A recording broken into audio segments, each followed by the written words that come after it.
Hello everyone, welcome to Gulshan academy. और आज इस वीडियो में हम जो चर्चा करेंगे वो करेंगे क्रिया के ऊपर।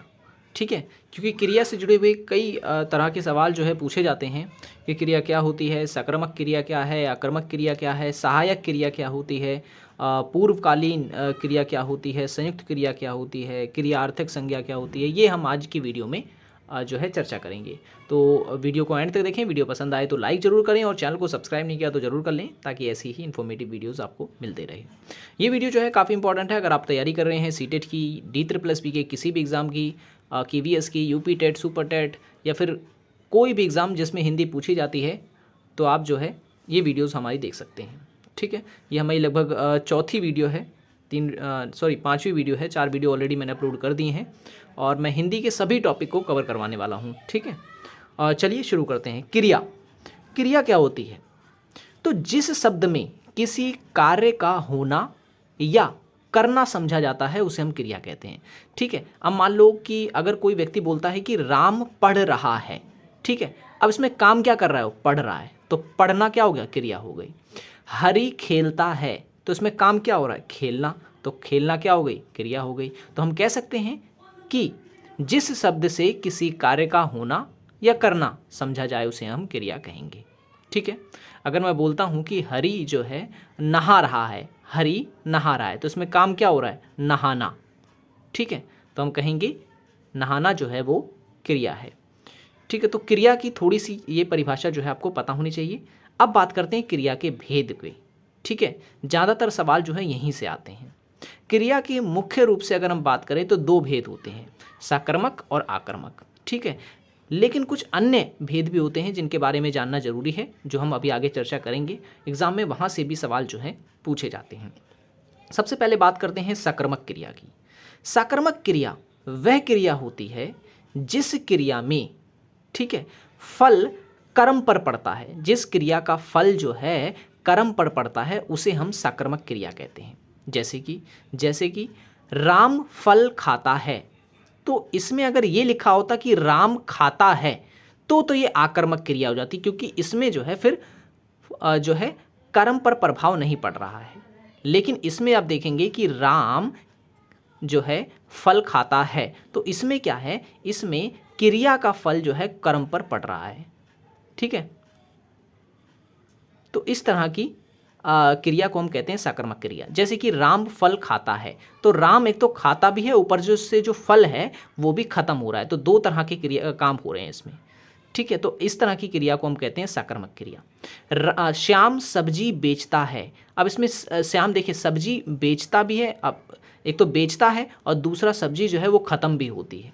ठीक है, तो इसका प्रभाव यानी बेचने का प्रभाव सब्जी पर पड़ रहा है, नहीं पड़ रहा है, तो ऐसी क्रिया जिसका प्रभाव कर्म पर पड़े, ठीक है, तो उसे हम कहते हैं सक्रियक क्रिया। ठीक है, और जैसे कि अब राम फल खाता है, अब राम खाता है क्या? फल। ठीक है, तो इस पर प्रभाव पड़ रहा है, नहीं पड़ रहा है? बिल्कुल पड़ रहा है, क्योंकि फल जो है फिर खत्म हो रहा है। तो इस तरह की क्रिया सक्रियक क्रिया में आती है। आक्रामक क्रिया की अगर हम बात करें, आक्रामक क्रिया की, तो आक्रामक क्रिया वह क्रिया होती है जिसमें जो है क्रिया के साथ कर्म नहीं होता है। ठीक है, यानी कि इस प्रकार की क्रिया में किसी अन्य क्रिया पे प्रभाव नहीं पड़ता। जैसे कि रघु रोता है, अब रघु रोता है सिर्फ, ठीक है ना। मोहन पढ़ता है, मोहन पढ़ता है, तो ये क्रिया जो है ये आक्रामक क्रिया कहलाएंगी, क्योंकि इसका प्रभाव यानी रघु अगर रो रहा है तो किसी अन्य पर इसका प्रभाव नहीं पड़ रहा है, तो ऐसी क्रिया को हम कहते हैं आक्रामक क्रिया। ठीक है, जब क्रिया का प्रभाव कर्म पर ना पड़े। लेकिन जब इसका उल्टा हो, जैसे कि अभी मैंने बताया, इसमें क्या था, जैसे अगर मैं लिख रहा हूँ यहाँ पर राम फल खाता है, तो इस पर 2 चीज़ें हैं, जैसे क्रिया का प्रभाव कर्म पे पड़ रहा है। ठीक उसी प्रकार से अगर मैं यहाँ पे लिखता कि राम खाता है, तो वो बन जाती है आक्रामक क्रिया। ठीक है, लेकिन फल मैंने जोड़ दिया तो सक्रियक में आ गई। तो सक्रियक और आक्रामक क्रिया की यही पहचान है। ठीक है, इसे आप जो है अच्छे से कर सकते हैं। इतना समझने के बाद अगर आप प्रैक्टिस करेंगे क्रिया और सक्रियक क्रिया की, तो आप इजीली सवाल को पहचान पाएंगे और ऑप्शंस को क्लिक कर पाएंगे। अब कुछ अन्य क्रिया के भेद होते हैं जो कंफ्यूज करते हैं, जैसे कि सहायक क्रिया। तो सहायक क्रिया क्या होती है? सहायक क्रिया मुख्य क्रिया के साथ प्रयुक्त होकर उसका अर्थ जो है पूर्ण जब करती है तो उसे हम कहते हैं सहायक क्रिया। ठीक है, जैसे कि वह हंस रहे थे। अब वे हंस अगर मैं बोलूं तो कोई भी इसका अर्थ नहीं समझ पाएगा। वे हंस का मतलब क्या हुआ, कुछ नहीं हुआ। लेकिन जब उसके साथ रहे थे लग गया तो ये जो क्रिया है वो पूर्ण हो गई। ठीक है, वे हंस रहे थे। तो ऐसी क्रिया जो मुख्य क्रिया के साथ लग करके उसका अर्थ जो है पूर्ण करे, उसे सहायक क्रिया कहते हैं। ठीक है, वे हंस रहे थे। ठीक है, रहे थे, अब हंसना भी क्रिया है और रहे थे भी क्रिया है, लेकिन वे हंस आप देखेंगे कि ये पूर्ण नहीं हो रही है, तो इसके साथ जो क्रिया लगा के हम इसे पूरा कर दें तो उसे हम कहेंगे वे हंस रहे थे बन जाएगा ये, तो ये हो गई सहायक क्रिया। एक उदाहरण आप मुझे कमेंट बॉक्स में बताएंगे।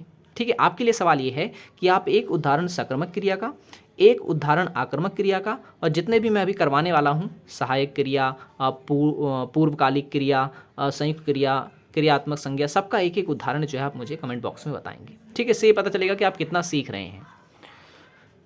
ठीक है, तो सहायक क्रिया क्लियर हो गया। नेक्स्ट है पूर्वकालिक क्रिया। अब पूर्वकालिक क्रिया वह क्रिया होती है जब कर्ता एक क्रिया को समाप्त करके दूसरी क्रिया करना शुरू कर देता है, तो उसे हम कहते हैं पूर्वकालिक क्रिया।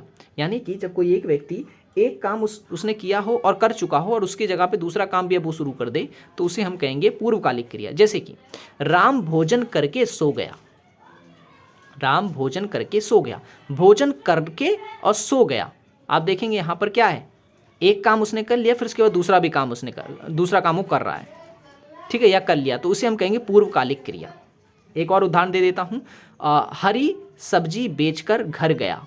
हरी सब्जी बेचकर घर गया, तो ये भी पूर्वकालिक क्रिया कहलाएगी, क्योंकि इसमें भी एक काम होने के बाद दूसरा काम उसने शुरू किया। ठीक है, शुरू किया या फिर समाप्त किया, तो ये कहलाएगी पूर्वकालिक क्रिया। संयुक्त क्रिया की अगर हम बात करें, संयुक्त क्रिया से भी सवाल जो है पूछे जाते हैं और कन्फ्यूजन यहाँ भी होती है। तो संयुक्त क्रिया की अगर हम परिभाषा की बात करें, तो जब कोई क्रिया दो क्रियाओं के संयोग से निर्मित होती है तो उसे हम बोलते हैं संयुक्त क्रिया।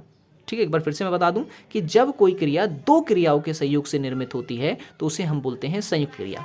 उदाहरण के तौर पर, वह खाने लगा। ठीक है, वह खाने लगा। आप देखेंगे अगर मैं यहाँ लिख देता वह खाने, तो क्या ये पूरा हुआ? नहीं हुआ ना। तो इसीलिए इसमें जब हम लगा रहे हैं लगा, तब ये पूरा हुआ, वह खाने लगा। तो आप देखेंगे इसमें दो क्रिया हो गई, लगा भी और खाने। ठीक है, तो इसके संयोग से जो क्रिया निर्मित हो तो उसे हम बोलते हैं संयुक्त क्रिया। ठीक है, वह खाने लगा। मैंने किताब पढ़ ली। अब पढ़ और ली, ठीक है, पढ़ ली। नेक्स्ट है, वह पेड़ से कूद गया। वह पेड़ से कूद गया, कूद पड़ा। ठीक है, तो ये क्या है? ये संयुक्त क्रिया है। ठीक है, तो अगर इस तरह की वीडियो आपको अगर पसंद आ रही हो तो लाइक ज़रूर करना। ठीक है, ताकि इससे मुझे ये पता चले कि आपको इस तरह की वीडियो में दिलचस्पी है या नहीं है। ठीक है, तो ज़रूर लाइक करें और चैनल को सब्सक्राइब नहीं किया तो ज़रूर कर लेना, ताकि जब जब हम वीडियोज़ डालें आपको नोटिफिकेशन जो है मिलता रहे। ओके, क्रियार्थक संज्ञा भी सवाल में पूछ ली जाती है कभी कभार। क्रियार्थक संज्ञा क्या होती है? तो याद रखिए, जब कोई क्रिया संज्ञा के भांति व्यवहार में आती है तो उसे हम कहते हैं क्रियार्थक संज्ञा। ठीक है, क्रियार्थक संज्ञा, जब कोई क्रिया संज्ञा के भांति व्यवहार में आती है। संज्ञा क्या होता है? जो नाम के स्थान पर इस्तेमाल होती है। सॉरी, वो तो सर्वनाम होता है। संज्ञा की हम बात करें, जैसे व्यक्ति, वस्तु इत्यादि की जगह पर जब हम क्रिया का इस्तेमाल करते हैं तो उसे हम कहते हैं क्रियार्थक संज्ञा। जैसे कि टहलना स्वास्थ्य के लिए लाभदायक है। ठीक है, टहलना। अब टहलना क्या है? टहलना एक क्रिया है, लेकिन यहाँ पर वाक्य की शुरुआत में हालांकि संज्ञा आना चाहिए था, लेकिन संज्ञा की जगह पर क्रिया का इस्तेमाल किया गया। तो ऐसे वाक्य जिसमें क्रिया संज्ञा की तरह इस्तेमाल हो तो उसे हम कहते हैं क्रियार्थक संज्ञा। ठीक है, क्रियार्थक संज्ञा। ठीक है, टहलना स्वास्थ्य के लिए लाभदायक है, तो टहलना क्या है? टहलना एक क्रिया है। ठीक है, एक एक एग्जाम्पल जो है आपको मुझे कमेंट बॉक्स में बताना है, जिससे ये पता चले कि आपको जो है समझ में आया है। ठीक है, तो आज की वीडियो को यहीं पे ख़त्म करते हैं। आई होप ये वीडियो आपको पसंद आया होगा। अगर आप पहले की वीडियोस अगर आपने नहीं देखी है तो आप उसे ज़रूर देखें।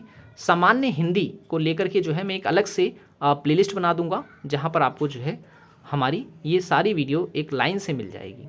ठीक है, तो हम मिलेंगे नेक्स्ट वीडियो में। Thanks for watching this video.